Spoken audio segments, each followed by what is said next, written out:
My name is Rich Schmidt. We're here with Joey Myers. We're at White Cloud Vineyard in Carlton. It's March 7th, 2023. Joey, thank you so much for joining us today. The first question, why wine or why grapes?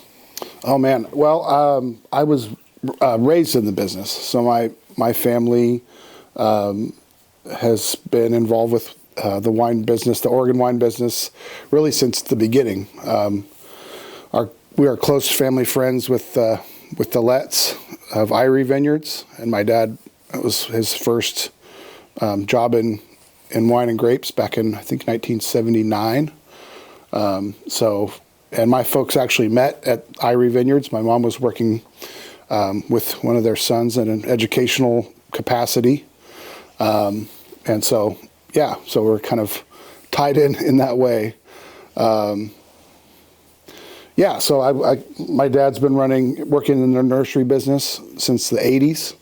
And so that was kind of my first work, was just packing vines and shoveling sawdust. I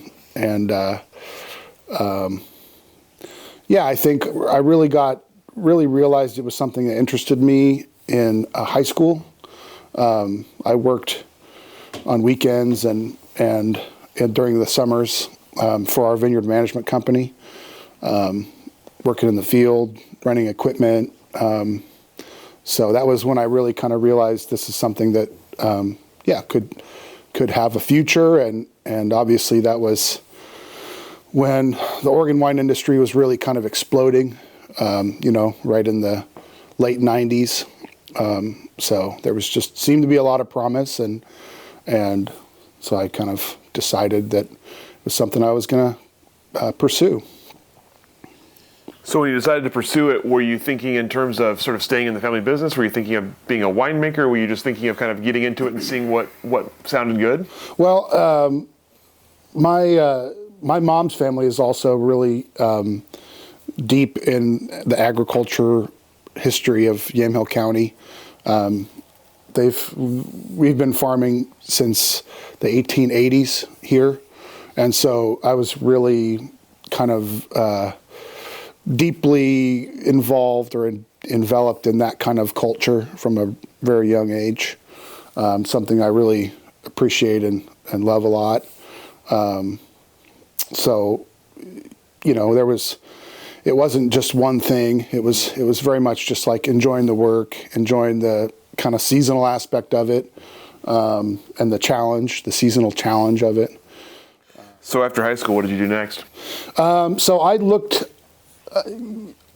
Oregon State had not really at that point established a really good viticulture program. So I had looked into kind of studying horticulture there, but just really wasn't that attractive to me.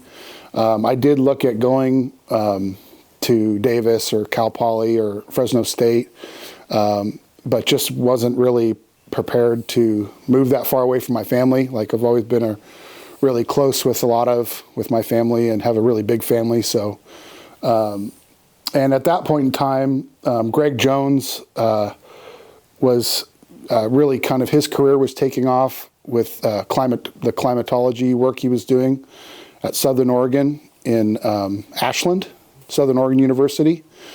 And my dad knew Greg through his dad, Earl Jones at Abasella. And so, and I also have an aunt and uncle that I'm really close with down in the Medford, Ashland area. So I was familiar with the area. And, it's like a afternoon drive home. So, I decided that was a good fit for me. And the practical, from a really early age, I kind of realized and understood that, career in the wine business, especially in Oregon, didn't necessarily, require a degree. A lot of the people that we worked with had philosophy and English degrees, or it was, and so I decided to study geography, which is a really basic, kind of the first study, if you will. So the combination of being able to go and work with somebody like Greg, who understands wine and grape from a global standpoint, was really attractive. And to go into a small school where I could work very closely with him was really attractive. And so, so that's kind of where I headed. What was your experience like there, and what did you think of the wine industry in that part of the state? In those days, I went down there in 2002, and by that point there was some really well established vineyards in that area. And actually, there was, in the time when I was in school there was some really big plantings going on down there. And so, working with Greg was fantastic. Him and I worked from the moment we met. I came in there and I told him what I wanted to do, and he's like, okay, let's do it. And so I maxed out all my internship credits and kind of extracurricular stuff. I worked with him on a lot of some really neat projects that we can talk about later. But my studies were pretty general, just general geography, and I focused a lot on geology and soils and a lot of those kind of basic physical, geographical kind of studies. And then obviously, I took a lot of climate stuff, climate science, working with Greg. So, and so at that point in time, I really was still learning about viticultural techniques. I kind of understood the basics, I guess, just from working in it. And it was interesting to see what was going on down there, but I still had a really basic understanding of what was important, I guess. More from a cultural aspect, as far as viticulture, like the work that you did. I was pretty well versed in that by that point, but, I hadn't had any experience with irrigation or some of the soils down there in Southern Oregon are really pretty extreme. So you're kind of getting into a different realm of challenge versus the Dundee Hills or some of the places that I had experience farming. Mm-hmm. So before we move on, you mentioned some of the projects. Were there anything that stands out of kind of your projects or your internships there that are kind of memorable for you? Yeah, so one of the neat things that I did there was map out all the northern Willamette Valley AVAs. So I took the topos, the georeferenced topos, and literally took the TTB descriptions of the AVAs and traced them out line by line, and we actually published those onto the public, so a lot of I think that they've been remapped a fair bit since then, but or not remapped, but just several different people have done it. But the first iterations of those were my work, which was kind of cool to see. Greg just put them out on the public, open source. And so a lot of those early maps of the AVAs were mine. The other big project that I was involved with was, and this was the majority of what I did there, aside from my coursework, was at that point in time, we had a new climate data set that was being released called the PRISM data set. And it was a new 30-year climate normal for the entire western United States, that the data had just been compiled and put together. And so Greg was involved, is well connected in that community. And so he had brought the data in and basically sat me down and said, we're going to process all this and we're going to write a paper. And the idea was that, I don't know if you're familiar with the Winkler model for climate modeling, or the Winkler, Winkler and UC Davis back in the 50s basically took climate normals from some of the major growing regions and classified them into 5 different growing regions. And so we would be a region 1, you know, a place like Napa Sonoma would be region 2 and 3, I think, if I remember. And then places like the Central Valley in California that were really warm were like that 4 and 5. And so there was kind of broad generalizations as to like which varieties fit into those climate regions. And it was kind of like a Bible, you know, like it was one of the big factors for Charles Corey and David Lett coming up here. You know, they looked at these Winkler models and said it's too warm for Pinot Noir in California. So, but that information was you know, 60 years old at that time or so. And so with this new data set coming out and a lot of these AVAs now mapped out, we basically were going to redefine the growing regions based on this new data set. But that you didn't just click a button and like look at that point in time. We actually had to actually bring in these massive data sets, and that was my job. I was the the computer lab guy, aide, the geography computer lab guy. And so I had like 4 computers that I had processing data that no one was allowed to touch in the back corner, you know. And so we had these things running 24 hours a day for like 2 years. And we'd process the data, and then we'd went in and took the shape files for the individual AVAs throughout, you know, the West Coast, and we basically did a big reassessment of that. And yeah, obviously Greg worked with a few different other people on that. But that was actually, ended up, the paper that came from that was published in the ASCV Journal, and I was one of the authors of it. So that was something really unique that I got to be involved in that situation. And something that's still, I mean, I think it's the most referenced paper of the ASCV Journal in its history. I think I'd have to fact check that with Greg.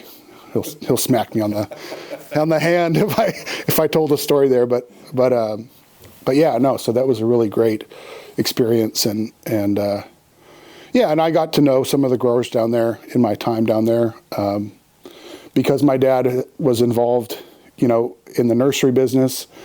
He was, you know, he's selling a lot of vines down there, and so I had connections with some of the growers in that way, and was able to, you know, kind of further those connections. And I mean, funny enough, now at A to Z, those people are now some of my biggest suppliers. So the connections are really strengthened even more because of that history that I have with that region. So after graduating from SOU, what were your plans? Well, I had some interest in continuing education. So I went down and took a big loop of a trip through California, looking into grad school. So I went to Davis, and one of the professors there told me I wasn't a good fit and that I should go to Fresno, which was kind of funny, but and I went and visited Cal Poly, Keith Patterson there, and had a really nice conversation with him. And then, but didn't really see, Cal Poly didn't really have a big master's program. He kind of said he would make something up for me if he wanted, but and then I went to Fresno State, and I had a really, really great conversation with Robert Wampel, who was a WSU guy who I was familiar with in some papers that he wrote. And that was a great experience for me. He sat down with me for probably 2 hours talking about different things, and really great. Just took a mentorship role right off the bat, which I really appreciated. You know, it was a long drive for me to go down there, And he basically told me, because at that point, with the connections that I had through people we already worked with, there was obviously opportunities to go work internships internationally. And so I was already working on that as far as like exploring options for visiting other places. And so he basically said, well, you don't have to, I don't know if a master's would be the right thing for you. Why don't you go travel and work? And if you feel like you want to come back to the university, let us know, and we'd love to have you. So that was a great kind of just a blip of a kind of a mentor, kind of somebody pushing me back out of that world. And and that's kind of, I didn't go back after that. So after that, that was when I went to work at Etude Winery. That summer was 2006, and I worked with a woman there named Francie Dwyer, who's was a viticulturist there at Etude, and I worked with her for 2 seasons, which was a great experience. She's just a exemplary viticulturist and a great professional. And then in between those 2 trips, I went to work down in New Zealand on the South Island with a place called Felton Road, which is a pretty well-known Pinot Noir producer from down there. And that was a great experience, kind of just in really the middle of nowhere, but, people doing great work, but, hours from anything. And then on that, that was a really interesting trip because, there was, I think at one point we had 12 different nationalities working on our field crew, just out pulling leaves and moving wires and thinning fruit. So that was pretty unique kind of a situation. But on that trip, I got to know a few different folks in Europe from, people who were doing internships away from their family estates. And so I just told them, hey, I'm going to come to see you next year. And so that was, my second internship at Etude was in 07, excuse me. And then in 08, I went over and worked in Europe with some of those guys and with some friends that we have in Switzerland. And after that, I basically came home, and I kind of got sick of the intern thing, the whole travel around and just talking. There's a lot of talking, and it's like, let's go do something, So, yeah. But it was a great experience, and, those friendships that I made in that time, I still carry to this day, So obviously that's a lot of different places, a lot of different sort of styles and terroirs and everything to see in a pretty short amount of time. So tell me about sort of what did you learn in those times? Were there things you were excited to try, things you were excited to do again, or to kind of bring home with you? Oh man, there's a lot to get into there. Like I was telling you about my own place here, before 2006, I had basically worked with 4 varieties. And, just knowing the differences of the way that those performed in different soils and different situations. Yeah, no, so going in, at Etude, we had, obviously the focus was on Pinot Noir, and so had some exposure to some great sites down there for that. They had kind of the main vineyard they sourced from was called the Benoit Vineyard over in the Petaluma Gap on the Sonoma side of Carneros. And so Saw, got to know the grower down there, and see all the things that he was doing for, really, really high-end Pinot Noir. And got to know some people from the Hyde family, which are right smack dab on the kind of the boundary between Napa and Sonoma.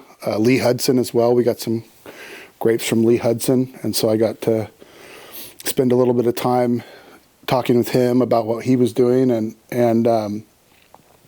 but the real eye opener for me was getting to work in some of those up valley vineyards, because Etude also had a really pretty high octane Cabernet program. That was Tony's background in the kind of the middle to early 80s, or early to middle 80s.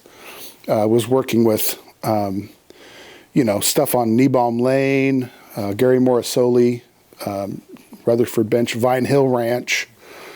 He worked, and then up in Calistoga was kind of my favorite little pocket of that whole experience. We worked with the Frediani family, and the Fredianis have been growing grapes on the same farm down there since the 1880s. And so I got to know them. And then their cousins, the Levisis. Don Levisi was I think, an extension agent in the Central Valley. And so everybody in California grape business knew Don Levisi. And so, in those vineyards, they had obviously replanted a bunch of their acreage into Cabernet production for high-end stuff. And they had experimented with some different sprawl systems, which was really interesting, different root stocks. They have this whole, this line of a planting that had 3 different root stocks, where you could really see that influence on the growth of the vines. They had some stuff that Tony convinced them to plant down at 6 foot, 6 foot really tighter spacing. But they also had these older plantings of Petit Syrah, Carignan, Val de Gay, all these Zinfandel. They had Zinfandel up there that was over 100 years old. And that all went into this other label that Etude was doing at that time called Fortitude. And so that was such a mind-blowing experience for me to get to know kind of those deep generational farmers up there and in that up valley area, but also just to see they called the Zinfandel vines ankle biters because they were all about this tall and they were all about this big around. They didn't make barely any grapes, but they're 100 years old, and they had Carignan that was 6 or 7 feet tall in a vertical cordon system. They had Nebbiolo. They had all kinds of stuff. And it was just such an amazing experience, just from a trellis, from a viticulture, from literally like the meaning of the word. It was like a museum up there. And the brush rows were full of equipment, from horse-drawn stuff to like, you know what I mean? And it was just like, I was just like, these are my people, And so that was a really eye-opening experience and very gratifying for me, is to open my mind to just the different ways of doing the work. And I think that that's the biggest takeaway I have from all those travels, is that just to realize there's no one way of doing it. And, when you're 18 or 20 years old and you're working for a big, famous name place in Oregon, you think, well, we know how to do it, and the reality is that there's just a lot of other ways to do it. And the wines are fantastic, and that's the other kind of big moment I had, or moments, or series of kind of experiences I had in that time was getting to have an understanding of what that idea of terroir meant, and it usually means it's just what's from that parcel, right? It's not, there's no blending, there's no the influence of the winemaker and the chemist. There's just, in those really pure bottlings, there's none of that. There's just the funky system. Usually they were field blends, sometimes of varieties, but certainly of clones. And that's, in Burgundy, I'm blown away, because we were all about clones in the late 90s in Oregon. We had all the new Dijon clones come in, and it was like the next hot thing. And there's something to be said about tasting different lots of different clones and to know what they are in the blend. And so, going to Burgundy, you're like, oh, well, what clones are you guys doing? And they're like, we don't know. Or maybe they do know, but they don't tell you, because they do, but they won't tell you. So that was like a really fun, thing to kind of experience and to realize.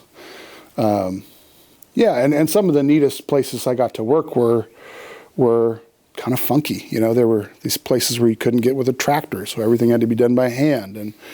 But it was a big enough little terrace to take in and put into a couple barrels. So you got to taste what came from that little terrace. And you're like, wow, that's the one I want to take home, So I think that range of experiences really opened me up to like, just kind of, the full, having the full view of what viticulture really is, and what that interaction between the vineyard and the cellar can be. Yeah, and to be honest too, it's also, that was a time when I got to first see Pinot Noir being mechanically harvested, and got to talk. Everybody was looking into mechanization at that point, and so it wasn't just the little handwork, small bottling things. At the same time, I was experiencing some really large scale, really also very intentional work, but on a larger scale and on a, something that was being more or less mass produced. So after all these experiences, you mentioned you wanted to be back home. And so tell me about coming back home and what you were kind of looking to do when you got here. So at that point in time, my dad's vineyard management company had really expanded. I think we were farming around maybe like 350 acres at that point. And he had just purchased a mechanical harvester. And so I was just really excited to get back to work with that and see what the possibilities were, in that realm. At that point, we had really, we had just planted our home place into grapes. We had started doing some trellis experiments on about an acre plot in right around 2000. And so we had been working on that for about 7 years.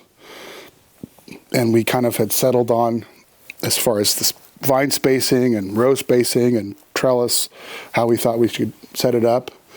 We did our first kind of large planting of that at that time. And so there was just we were kind of pushing some of the boundaries. And, at that point in time, things had really accelerated, from the Oregon industry standpoint. So there was a lot of new interest and a lot of new projects. And in the first 5 years, I was back. We took over the Highland Vineyard, the farming of that. That had been purchased by Laurent Montelieu, and they asked us to kind of come back and revamp that place. It had kind of needed some love, so we were doing that, as well as some really big projects. Still Domaine Serene, and working with Tony Soder and Len Penner-Ash. So just a lot of really high caliber people. And yeah, we did a big expansion out of Highland and planted a few other kind of mid-sized projects for different folks. And so, yeah. And then my dad also has his label Siltstone, which after working abroad, you kind of couldn't avoid the cellar. You had to, especially in Europe, you don't just work in the vineyard. You go back and learn how to work on a bottling line and how to clean tanks and move hoses and do pumps and all that stuff. And so I had gotten enough experience to feel comfortable with that. And so yeah, we kind of there was that kind of aspect of it too, like working in our own little winery in Carlton. And yeah, so just like really a big wide range of experiences to come back into and come to work on. So, with the projects that you were being like Highland or et cetera, that you were being, was the demand for something new, or was the demand based on what your dad and the company had already been doing? It was the experience. It was just, we had a great crew of people, high detailed work. We were always very cost conscious, so I think we were competitive as far as offering ways to stabilize costs, using machines, and we were willing to invest money into that for our clients, which was I think people saw as a benefit. They were looking to at that point in time, I think it was, people were kind of selling $50 and $60 bottles, but they weren't selling $70 or $80 or $100 bottles. And so, you wanted to watch your costs and make sure your grapes didn't cost $6,000 or $8,000 a ton, because you're just throwing money at the wall. And so I think that was a big part of what we were doing. Just being buttoned up, just having a professional operation that we said what we were going to do. And at harvest time, especially, that's the crucial time. We kind of, we knew how to get it done. We knew how to work with each different winemaker. That's the funny, I think we were working with, 35 different winemakers at that point in time. And each one has their own special program and all their own persnickety needs, and that I was happy to fill in that role. My dad was very much, he was busy still with the nursery business and just running the company. So I became kind of the viticulturist role, kind of working with the wineries, but also heavily involved back with making sure everything was happening as it should. With the vineyard management and all that stuff. So when it comes to making that many winemakers happy, especially when all the work is sort of happening at once, how did you go about sort of making sure that happened? Well, that's where a lot of my the geographical, the mapping stuff came in. Like I had a lot of work with spreadsheets and databases in school, and maps are a great tool for communication, because as long as you make them legible first off, and make, that's part of the challenge of map making, is knowing what you're trying to portray. So you could make a plan with a winemaker, or with 12 different winemakers. Like Highland was a great example, where it's like, you've got 12 rows of this for somebody and 12 rows of this for somebody else. And, that place was cut up into ribbons of different winemakers. And each one had a different program they wanted for leafing or for thinning or all that stuff. So, to be able to have a representation that both a winemaker and an owner can understand, and people working in the field can understand. That was a great kind of skill that I brought to the table that I think made things run a lot smoother. Yeah, and then we found ways of, just, I don't want to say innovative ways, because everybody has their own different way to do it, but, everything was marked. That was, the attention to detail, where like every row was, not every row, but like all of the blocks in our company were marked, so that there was no question as to what needed to happen where. Yeah. I mean, Highland was another great kind of a place that was very interesting from almost like a museum kind of a standpoint. That place was planted in the early 70s, and so they kind of started out with that real wide 10-foot spacing, and they actually have some rows that were 10 by 10 that had some really creative pruning to fill the wires. There was some Geneva double curtain out there, which is Nelson Solis from New York, his design of a split canopy. We had some Scott Henry out there. So just a really, you could kind of follow through all the way through the 80s and into the 90s. And then we did I think about 75 acres of planting out there in 2000, 2010, 2011. So, we used the posts that we liked and the spacing that we worked with Laurent to find and the clones that we liked. And so it was kind of cool to add on to a place like that. It has so much history. But yeah, just a lot of fun too, just to be a part of, and to, taking all those things into account when you're trying to farm it for a bunch of different people is a big challenge. A lot of variables. Yeah. Tell me about what you were seeing, what was changing in Oregon viticulture at that time. Were people's demands changing? Were people's sort of, what they asked of you, was it starting to change? Well, I think that was, obviously, everything's always getting more expensive. And so I think that, in a place like Northwest Wine Company has a lot of different clients and a lot of different, pathways for their wine to go into. And so, and other growers too, like if you're going to make a bottle for $30, you might want to try to be more cost sensitive to versus something that is going to be sold for a really high price. And so, again, just looking back at what processes, what do we need to do by hand versus what can a machine do most of,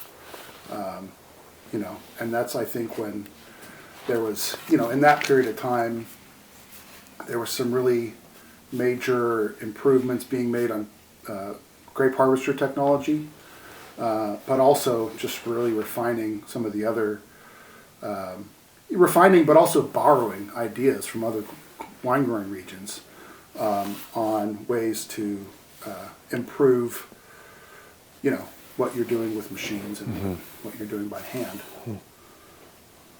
Especially the harvester technology. I mean, it's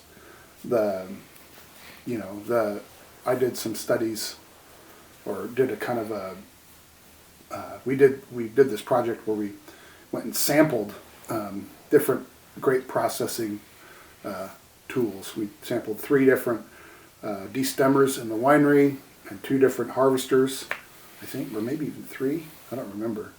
And then we put them, just took a gallon bag and froze them.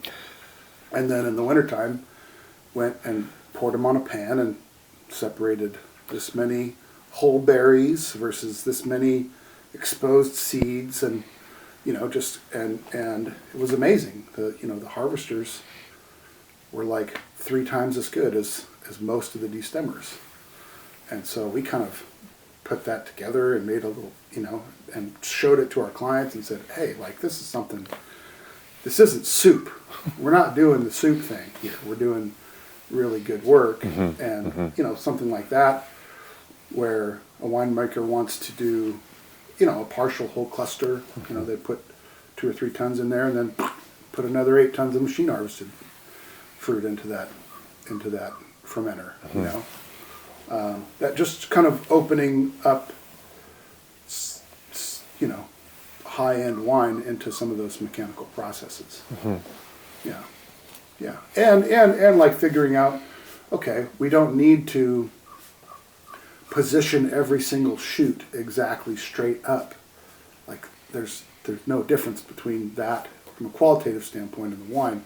There's no difference between that and just having decent, a well-managed canopy, you know, and your fruit zone especially. You know, that was a thing where that I really got to kind of focus in on, is that, yeah, like, especially if it's you're really looking for really high quality, yeah, you need perfect fruit exposure. That means grapes shouldn't be laying on top of each other. You know, you shouldn't have a lot of variability in how your canopy is shading in the fruit zone.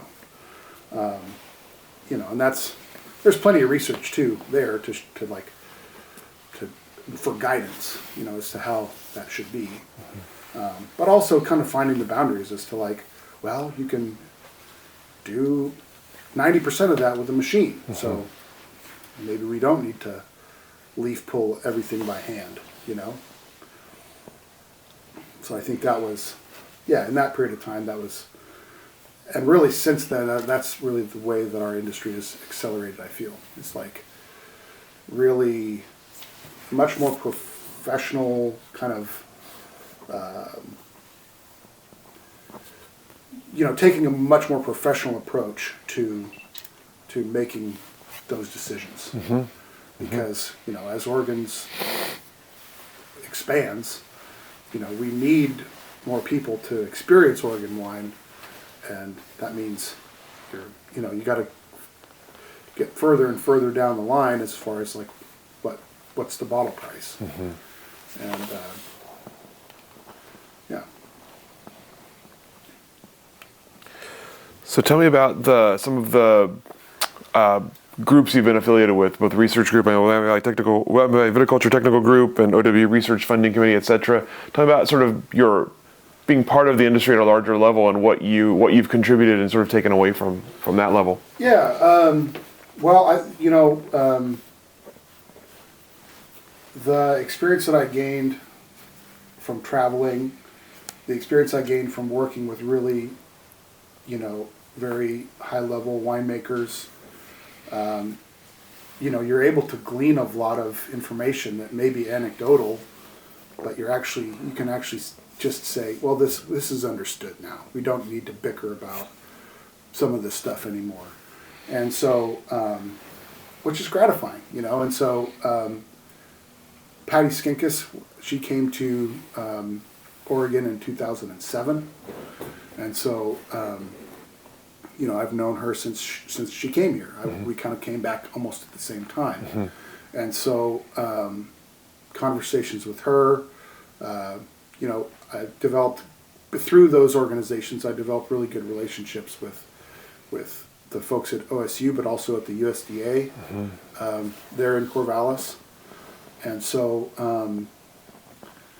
you know, as long as you can have a logical, reasonable conversation with somebody, you know, they appreciate your input. And so I feel like that's been my role, is to kind of be an advisor to them from a practical standpoint, from just like, here's what is important to us. Here's, and not just the most expensive, high-end, you know, unlimited resources situation. Like, we're trying to keep this a long-term industry, right? And so that's not always, you know, we have to figure out ways to do this smarter, and you know, and some of that's just understanding. For example, Patty just finished up a crop load study, right? That was a lot of participants in that. We learned a lot from that. You know, that's a transformative kind of a project that, you know, we helped her put it together. We as a family, and that was, you know, if every grower in the state can get 20% more fruit for the same cost, and there's no problem with quality, like who lost? Nobody. You know, and you know, also Paul Schreiner, the stuff that he's done with nutrition, that's really been transformative as far as like, here's what we've seen work. Here's our understanding of soil health and vine balance, and he's helped us understand that in the numbers, you know, because you could get, I mean, part of the problem when I first got back here was you'd sit down in a room with 30 other people, and you couldn't even agree if it had been a wet spring or a dry spring, or if, you know, but there's such variability, different sites, different, you know, mesoclimates, different situations that people are dealing with. Everybody has a different impression, and we weren't speaking the same language as far as like, especially when you get into some of the weeds with nutrition and with what is vine balance, what is crop load. You know, it's just, you have to start to define the parameters before you can have a really comprehensive conversation about those things. And so that's where I feel like, you know, I've worked really hard with them to help guide the conversation and, you know, just to kind of move us ahead. So at what point did you go to A to Z? So yeah, I started there in 2018. Yeah, my dad had kind of changed direction with some of the stuff with his business, and he was always encouraging me. You know, he'd send me a post from winejobs.com. Oh, you should go work there. You know, and so we had always had a really good, you know, very positive relationship as far as like, you know, our, career opportunities and a really kind of a worldview of like, you know, what's out there and what's happening in the world. And so there was kind of this unique opportunity to work with A to Z. And I was kind of pals with Michael Davies from some of these technical groups, and I really appreciated him and his wife Anna. And yeah, and so this was a huge opportunity. Like I said before, I knew already quite a few of their sources and kind of was familiar with their program. Ryan Collins, who was kind of had my position in the past, was a good friend of mine. He was another person in those technical groups who really helped to kind of guide that conversation. You know, so I was already familiar with, you know, this is a pragmatic group, these are good people, and obviously like had a great trajectory at that point. And so yeah, and the Rexhill properties, obviously those are, you know, Rexhill has been one of the, is a kind of a heritage brand and has always had a really good standing in the industry. I worked with Lynn Penner Ash for a lot of years too, so she was a Rexhill graft off, or whatever you call that. Yeah, so it was, yeah, and since then I've been there 5 years now, and it's been a really positive experience, and great people, and you know, it's been neat too because we've been able to apply a lot of these ideas that we've developed, you know, in some of these really high-end vineyards, and bring some of those ideas to some of the more production-minded folks that are the sources for A to Z.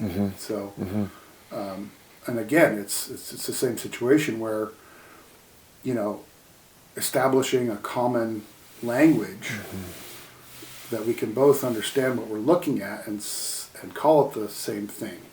You know what I mean? And be able to offer metrics and parameters and you know, have experience with a lot of different problems that maybe people have never seen before. I mean, grape growers are really insular people. I don't know if you've noticed, but they're very I have noticed. much, you go into a vineyard and somebody's like, I'm the only one who has this problem, I just told you that on the before. I was like, I'm the only one who's got this bug. And I'm sure I'm not the only one, but I was the first one to have the identified bug. So when you understand that, and I have an advantage, right? Because I can say, yeah, this is a very unique problem. Here's a solution you might try. Here's a machine that might do part of that job. There's, here's a way to adjust your chemistry or your fungicide program to address that issue. So I think that's, and once you gain their trust, they're willing to talk to you. Some of them, you save them a big pile of money, and then they really love to see you come back. You give them a solution to a problem that they have, and you really can bend their ear after that. And so it's been a great experience for sure. How did your role change going from working with your dad and for that kind of company to working at A to Z? How does your kind of your grower relationship change, and how does your sort of day-to-day, week-to-week role change? It's definitely more, administrative, which was good.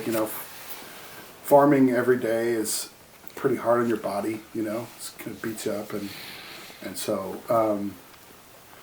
and I've had some injuries and stuff in the past that make it more difficult for me to do that, grind it out every day.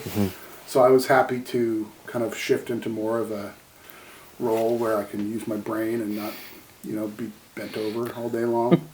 And obviously I can get all that out of my own place here. And it's a lot more travel. Like I do travel a lot. We source grapes from nearly every growing region in the state and kind of actively expanding. So it's a lot more time in the car or truck and hotels or whatever. But again, it's in a lot of ways I don't feel like that's a burden, especially because I count a lot of these growers as my friends. I still have family in Southern Oregon, so I can not always staying in a hotel, and a lot of times I'm with my aunt and uncle and their family, and and I really enjoy when a vast majority of the relationships I have with my A to Z growers are people who I just enjoy working with, and they're out to do the right thing, and they're doing really good work, and we're having great success together. And so that's the fun stuff. You mentioned obviously expansion. A to Z's obviously grown quite a bit. As that expansion happens, how much of what you're doing is sort of seeking new vineyards or finding new partners, and how much of it is sort of existing relationships? It's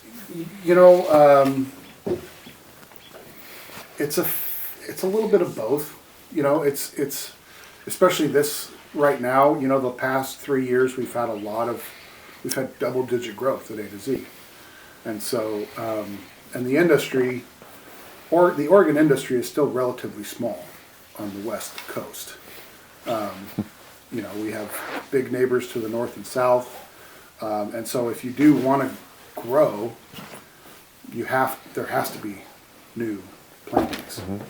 There's just nowhere else to go. We're already working with almost all of the largest growers in the state, and we're competing with other brands and other you know what I mean. There's lots of new interest. There's lots of competition from California, and so it's not easy to grow when there's just not that much. There's not enough planted in the state. And then the relationships that we do have are major sources or growers. You can't lose those either, because you need to, you have to keep those, keep your base to continue to grow. And I think actually it's some of the smaller sites that we work with, I think they actually lend a really great verve to the A to Z program. I think that's maybe they're not the greatest fit for price or for logistics. You know, it's like 30 tons of hand-picked fruit. It's like not that attractive to me, actually, but it's a great grower. It's a great site, and it adds something special to the A to Z blend. You know, it's not all just tractor farm, high production stuff. It's and I shouldn't even classify some of our largest growers. They have an attention to detail that's exact. It's you know, inches and ounces. It's so that doesn't change based on your scale. It just, you know, your considerations are a little different. So obviously, before we sat down for the interview, you gave us a nice little tour of your vineyard here. Tell us about this site, what you've done with it, and Sure. And what's going on here. Yeah, so this is my White Cloud Vineyard. It's kind of iteration, kind of the final iteration of my interest or curiosity into trellis design. So this it's a head trained vineyard that's trained on an 8-foot diamond. It was like what you'd call it from an orchard standpoint, and it's head trained cane prune. So it's something you mostly see in the Mosel or the Saar, or some parts of Switzerland. Prune it this way, where there's a single stake. You have a trunk, and you tie a cane or two canes back to the stake, and that's where all your fruit comes from. Is from that, you know, that fruiting zone that's kind of in a large circles. My addition to it was I hung a wire hoop at the top of the post, and the function of that is to give some of the shoots something to grab onto, like that helps to some of the shoots to go in a vertical way, but also that gives me a place to tuck the shoots that I want to keep for next year's fruiting canes. I have a place where I can wrap them up and keep them from getting torn off. So this is kind of like kind of going down the path of curiosity, and you know, the base of the word research is research, like look again, right? And so looking into trellis designs, right? Reading all the Sunlight into Wine and Richard Smart, like I actually got to spend some time just hanging out with Richard Smart, and just get him off track. You know what I mean? And like I was talking about our friend Werner Koblet, like I've had some really fantastic experiences to work with viticulturists and winemakers who have that generational knowledge, right? And so I have a keen interest in the history of viticulture, and it started to spill into like out of like the 20th century, right? I started to look into like, okay, well, how far back do you go? Like when you go to Burgundy, like pull that one apart. You know what I mean? Why do they do things the way they do? Why do we have people from Burgundy here doing it the Burgundy way? And so looking into some of this research, I got even back into the Greeks and the Romans, like what's left over from what they were doing. And there's actually a fair bit of information down to like tons per acre. And this is when you do this work, and this is when you pull leaves, and this is when you thin fruit. And so digging that far back, it just kind of continued to expand my thinking about that. And it got to the point where, you just can't convince someone else to do some of this stuff, right? With their money. And even with the trellis system I worked on with my dad, which is a very basic sprawl, something that's common in Napa Valley and other parts, Lodi. But people up here just look at you cross-eyed, and you're like, yeah, it's different, but it's the same. There's nothing. There's no smoke or mirrors here. It's just very simple, actually. And so I got really curious about like going off even further into the weeds and like, okay, well, if I was going to do this like the Romans, like, how would I do it? And so this is actually planted in that, with kind of borrowed ideas from that, to where it's planted on the quincunx. You know what that is? It's like the number 5 on a dice. So it's basically a square turned into a diamond, right? And so if you and I actually oriented my house in the same way as the vines. We're facing directly to the southeast from here. So if you stand in the middle, the middle dot on the number on the 5 of the dice, if you stand in the middle of the 2, like this way is east-west, this way is north-south. So no vine shades the other one, right? And so I just thought the brilliance of that, like that's how the Romans planted it. The brilliance of that is amazing, like from a physiological standpoint. These things are ultimately sun-catching organisms. And so and that's one of the things I learned too from looking into research. Cesare Intrieri from Italy, he planted a vineyard in a star shape. And he did it in a VSP with all the, everything up in the wires, and he did it on a sprawl. And he sampled all those grapes in the star. And he figured out that, when a sprawl, it didn't matter. With the VSP, it was all about row direction. Because if you think about a wall of leaves oriented north-south, half the leaves work half the day, half the leaves work the other half of the day. It's actually extremely inefficient.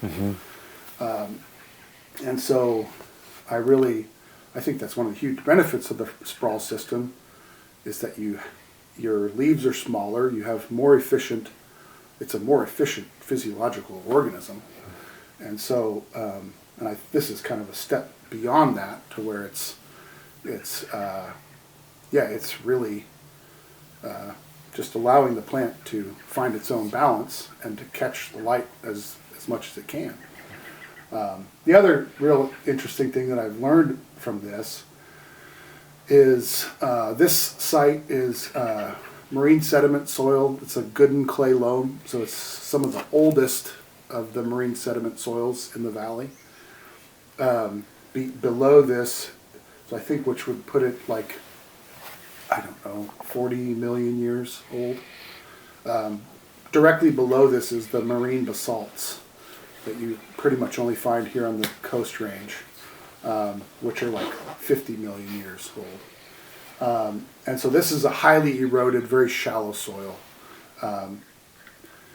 That being said, and I found this with a lot of marine sediment soils, you have really high variability in your plant vigor because of the differentiation in your soil depth and the way that marine sediment soils erode.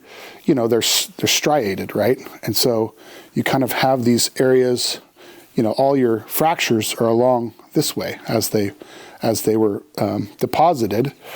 And so what you'll see is the shallow parts get shallower and the deep parts get deeper. Really wide variation in soil depth and vine vigor. And so what this pruning system allows is for the shallower areas with less vigor, you prune a short cane, just the same as you would a normal vineyard. But the benefit is where you have pockets with higher vigor, deeper soil, whatever, more, some of that's just moisture, the way the more moisture moves through the ground, you have more moisture there. It allows for almost unlimited number of buds for those more vigorous areas. So ultimately you get the opportunity to give the vine a balance that you can't when it's restricted by your linear feet and your trellis design.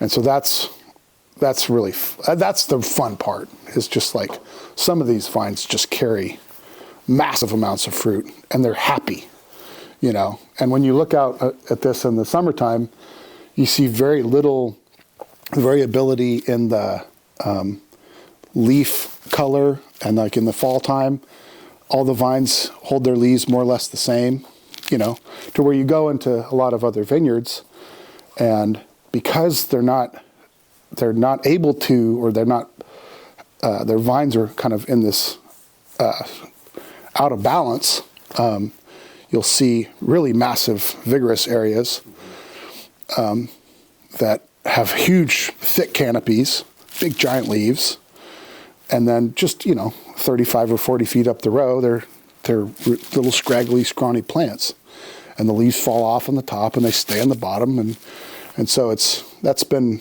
really kind of the more interesting part of this place. But again, I mean, it's kind of, can't do anything with machines here. It's all it's all by hand, and luckily my wife Catherine, she's keen to learn, and she likes working in the vineyard, so that's been really nice for me. Yeah, so overall it's a really fun. It's still fun, and the wine is really spectacular. It's really very different. Yeah. That's what I was going to ask. What do you notice in the fruit? Yeah. So one of the things we really focus on is exposing the fruit early to light. I mean, that has a lot of ramifications for disease control, but also there's some really clear research showing that you improve your tannin structure and improve your color. And so that's something that I definitely see in the wine that results from these grapes is really good color, not necessarily really dark inky color, but more just that kind of deep red, kind of ruby color, and it stays. I mean, it's, you know, I think my first wines from here were 2015, and they're not that old. I mean, obviously it's only 7 years old, but the color and the structure. I mean, it has the tannins. It's a lot more kind of smooth tannins, and I want to say kind of bigger, like a bigger tannin structure, but without being obtrusive. And then as far as ripeness goes, I think that this site, it's right where it should be as far as sugar ripeness, you know. I don't necessarily look so much at sugars for ripeness. I'm much more of a skin condition for ripeness person. I like to look at where they are in that process of abscission. But you know, we're generally, I don't know, 100 to 105 days past bloom here, so it's not advancing ripening at all. I think as far as the trellis goes, and it's not delaying it, which is, I think that's just about right. The site itself is not early and it's not late, so it's kind of right in the middle. So, you know, it blooms a little later than the most early, maybe 5 to 7 days than the earliest spots in the valley, and harvest's about the same. So, yeah. But I think, you know, more than anything, and that, you know, we kind of follow through, as far as the vinification goes, it's pretty low intervention. For the most part, we get native ferment out of it. You know, I've had to add yeast to a couple lots in the past, but only, I think, one time, just because it was cold when we harvested them and they just didn't take off. But generally, we get a good native ferment. And the winery we work with, Jay McDonald at EIEIO, who's my neighbor just down the road. And so we have a really simpatico kind of approach to winemaking where, you know, we've got good grapes. They've got good nutrition. They go through fermentation clean. It's very kind of low impact, and yeah. So we're really pleased with the wines. Yeah, and that's kind of the fun part now is with my wife helping out, we're able to kind of push it through into being a business, and we're starting a small label, Narrow Window Wines. So that's fun stuff, and yeah, real small production. I think at most it'll only be. We have a little bit more stuff we could plant out here as far as open ground, so we might do some more. Probably a white variety, but for now it'll probably stay in the 100 to 150 case range. So just enough. It's kind of like a 2-acre vineyard. It's just enough to be a complete pain in the ass. But no, it's fun, and it's definitely allowed me to just continue to learn about what we're doing here. That's I think that's necessary for anybody. You have to keep your curiosity and keep learning and be open to seeing things in a different way. Yeah. And also, accepting when it doesn't work. I started out this place really, I worked in those vineyards in Calistoga, and they had these beautiful Goblet vines, and in Switzerland too. And one of the things I was telling you before, but we haven't talked about, is sap flow pruning, right? In Switzerland, you go to some of these old vineyards, and every spur is just like a little spiral, right? And you can look at the sap flow in the plant, and it's an uninterrupted cambium layer. You're just like, oh, that's just beautiful. And so that's what I wanted to do here. That's how I started out my vineyard. But what I found was I'd go and do all these very careful cuts and keep everything on the sap. And then when you're disbudding or shoot thinning, you have to do the same thing. You're really pruning, but with your fingers. And I do all that work. And then in June, we'd have a big storm come through, and the wind blows, and half of the shoots would get torn off. And what would happen then would all that energy from half of those shoots would push into the rest of the shoots, and they would be so vigorous that they would blow the crop off. So I'd be sitting up there in one of these storms, watching, this vine over here, all the shoots fall off. This one over here, all the shoots fall off. And you just know, well, I'm not going to get any fruit from that one, any fruit from that one. So I just was like, I have to, I have to abandon this idea. It's finished. And luckily I was messing around too with some vertical cordons, which I still have some actually. And then also just like this cane pruning system that I was familiar with. And so that's where I kind of settled back into the cane prune system.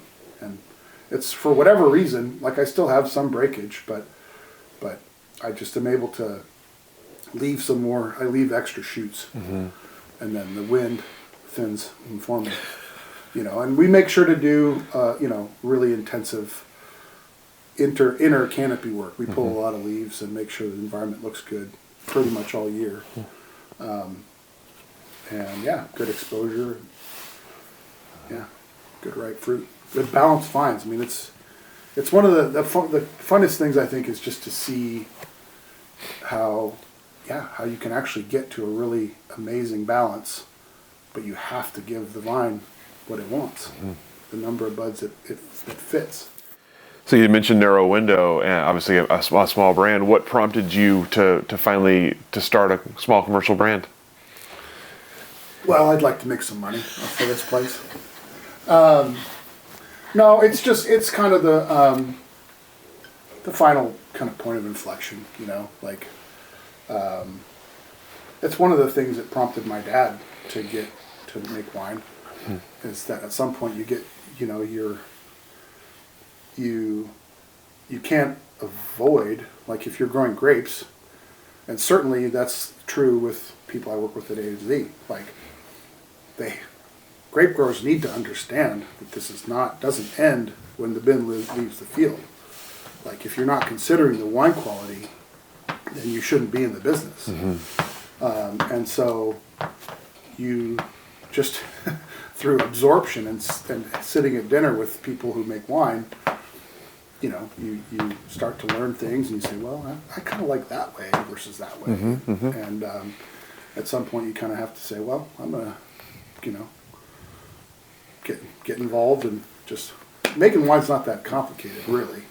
If the grapes are in good shape and you can pay attention, it's fairly, there's some simple concepts to abide by to guide the fruit into, smaller and smaller vessels, as Jay says. And that's all we do. You put it in the glass. That's the last one. That's the last vessel that it goes into.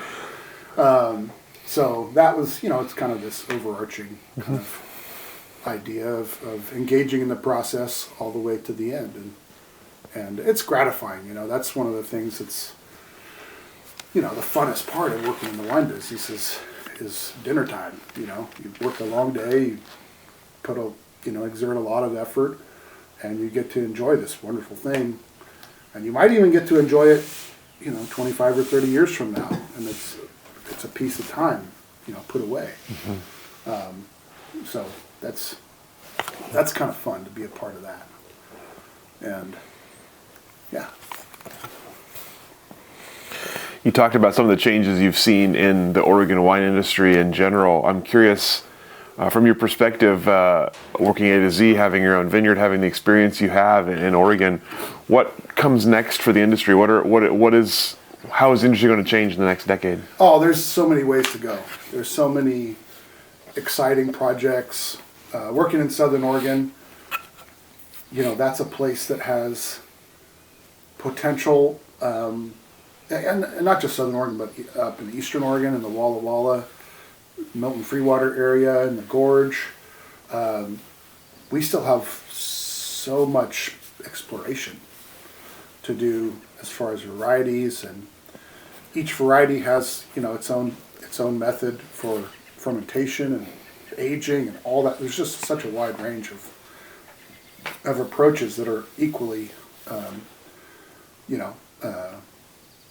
viable.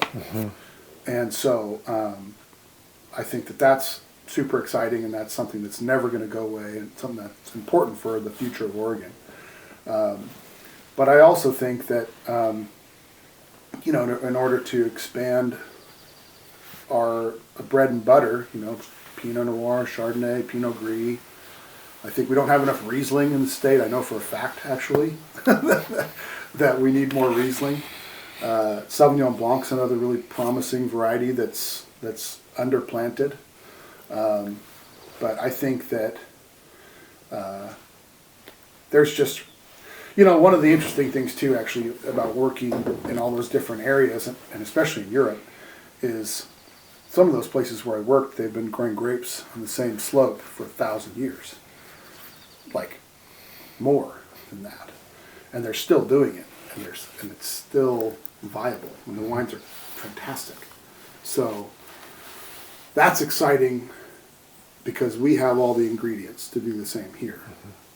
And so, and I think that's,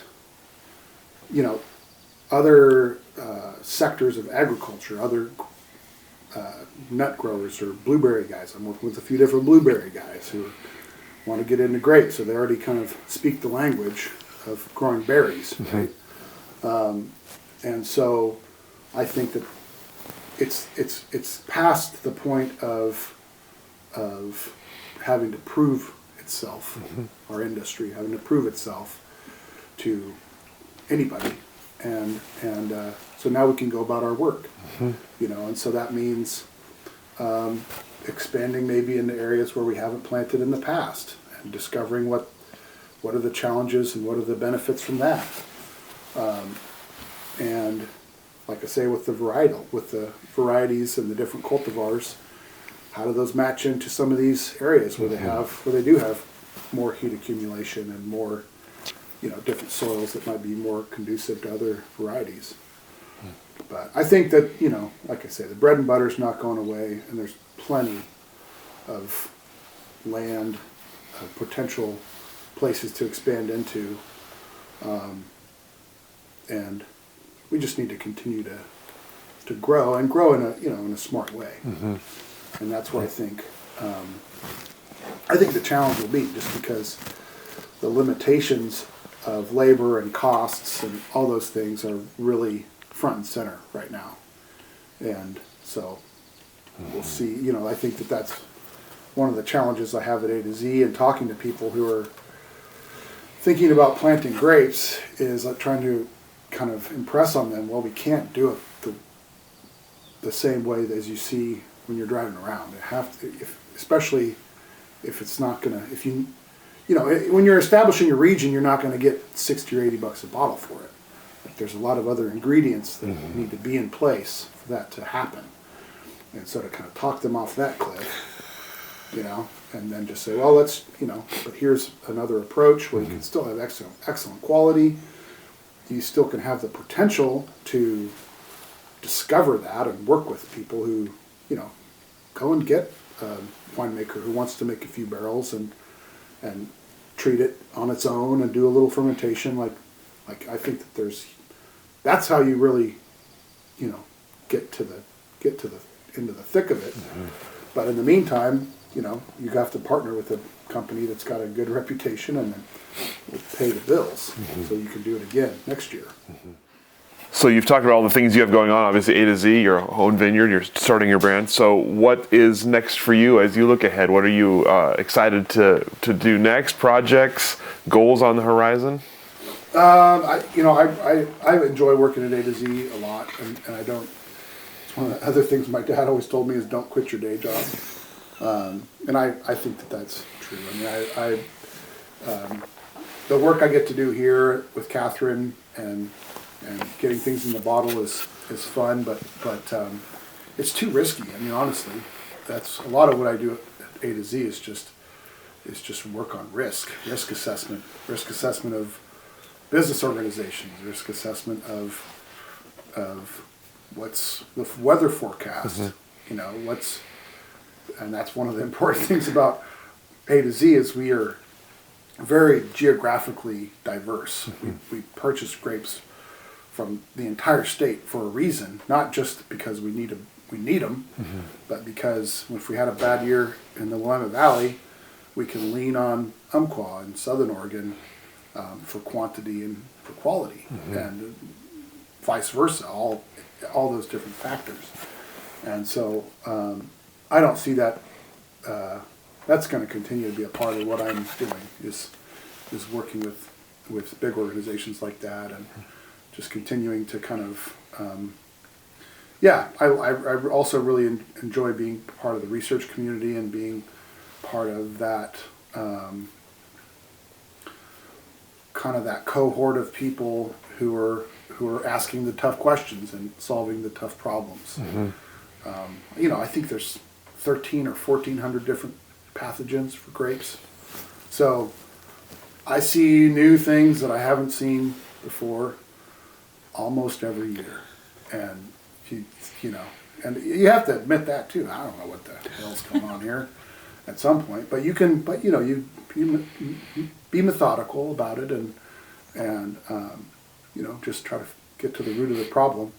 But I enjoy that. I mean, that's a big challenge, and like I say, I'm inspired for the whole region.